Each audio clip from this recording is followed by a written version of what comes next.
can't do it when it is 76-year-old Rachel Kaiser is the owner of about 400 acres of farmland, mostly growing oranges, grapefruit, and cacti. She says she used to have 10 farm workers from Thailand, but most of them have gone back home because of the current situation on the border of Israel and the Gaza Strip.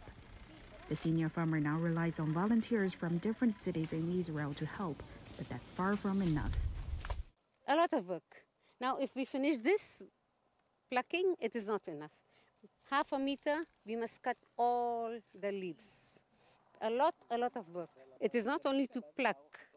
We must open water, we must give in the night, we do it in the middle of the night. Only the workers, they can do it. No one else can do it. Yatif Gabay is a kindergarten teacher in Tel Aviv. She's recently come to help Rachel pluck oranges once or twice a week. We heard the situation was very difficult for the farmers because everybody left, foreign employees left, and they were desperate for volunteers to come and help. So we come from the center of the country and help the farmers do the work so they don't lose it.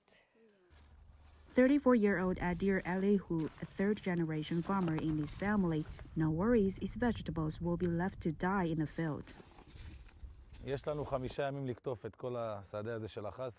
We have only 5 days left to finish picking all these lettuce. Otherwise, it will all be thrown to the garbage. The packaging factory I work with is also short-handed. Yesterday, a rocket fell on the ground behind the hill over there. If a rocket falls here on my field, I have to deal with the loss on my own. Because I don't have insurance, the government won't reimburse us.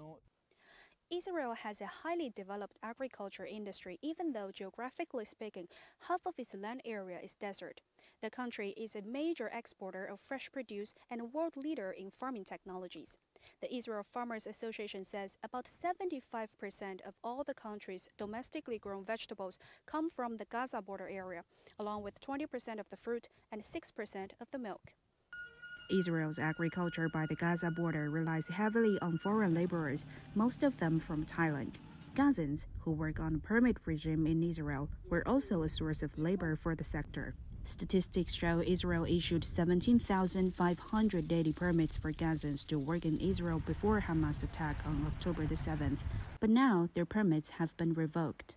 And Israel says Gazan laborers have been detained in West Bank military facilities since October the 7th. We are working with the Gaza people. For years we are working with them. And whenever they work with us, they respect me a lot. They call me mommy. I'm thinking about them. I'm sure they are miserable. Along with labor shortages, some farmers are not allowed to enter their fields because the land has been turned into restricted military zones. And as the roar of fighter jets and bombs echo across the fields, these farmers say they don't know how long they can hold on here.